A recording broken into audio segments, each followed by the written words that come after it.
came to pass in the 6th year of the reign of the judges over the people of Nephi, there was no war or contentions in the land of Zarima, but people were afflicted greatly for the loss of their brethren, the loss of their flocks, the loss of their grain, which were trodden underfoot and destroyed by the Lamanites. So great was the damage that every soul had cause to mourn. They believed it was the judgment of God sent upon them for their wickedness. Therefore they were awakened to a remembrance of their duty. They began to establish the church more fully. Many were baptized in the waters of Sidon and were joined to the church of God. They were baptized by the hand of Alma, who had been consecrated high priest by his father. In the 7th year of the reign of Judges, 3,500 souls united themselves to the church of God and were baptized. The 7th year ended, and there was continual peace. Not drug war, peace. In the 8th year of the reign of Judges, the people of the church began to wax proud because of their exceeding riches and fine skills and many flocks, gold, silver, and all precious things which they obtained by their industry. They were lifted up and began to wear costly apparel. This caused Alma much affliction, and others too, like teachers, priests, and elders, were sorely grieved for the wickedness they saw among their people. They saw, and behold, with sorrow, the people began to set their heart upon riches and vain things. They began to be scornful and persecute the unbelievers according to their own pleasure.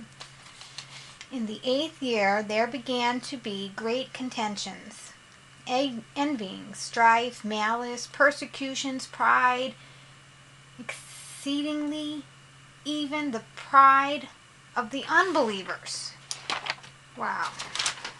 Pride in the church. That was exceeding even the pride the unbelievers outside the church had. This is Alma 4:10 now. This is the end of the 8th year. The wickedness of the church was a great stumbling block to those who did not belong. The church began to fail in its progress. In the commencement of the 9th year, Alma saw wickedness of the church and began to lead the unbelievers into bullshit, one piece of iniquity to the next,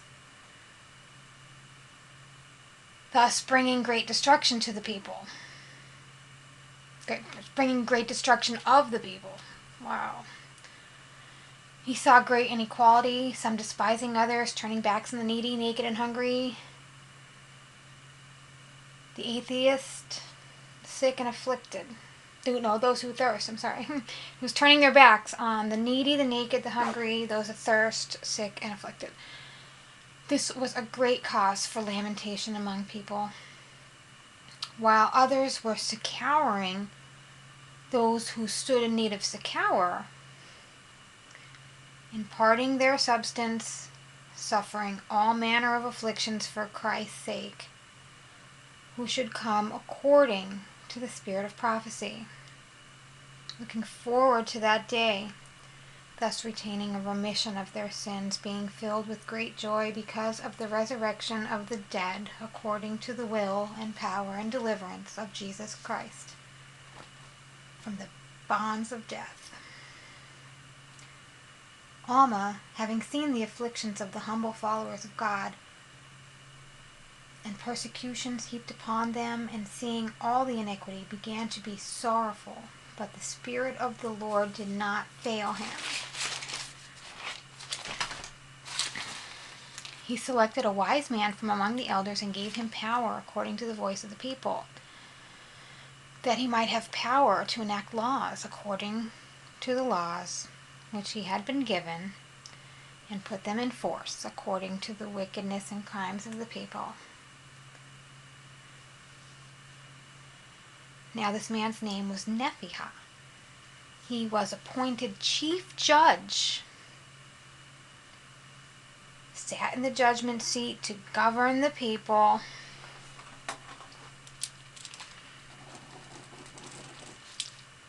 Now, he was not the high priest. Alma was still the high priest. But this dude, Alma delivered the judgment seat to Nephihah. He did this so that he himself can go out and preach the truth, to stir them up to the remembrance of their duty, that he might pull down by the word of God all the pride and craftiness which were among his people, seeing no way that he might reclaim them, save it were bearing down in pure testimony. It was the 9th year of the reign of judges that Alma delivered up the judgment seat to Nephihah and confined himself wholly to the high priesthood after the holy order of God, according to the spirit of revelation and prophecy.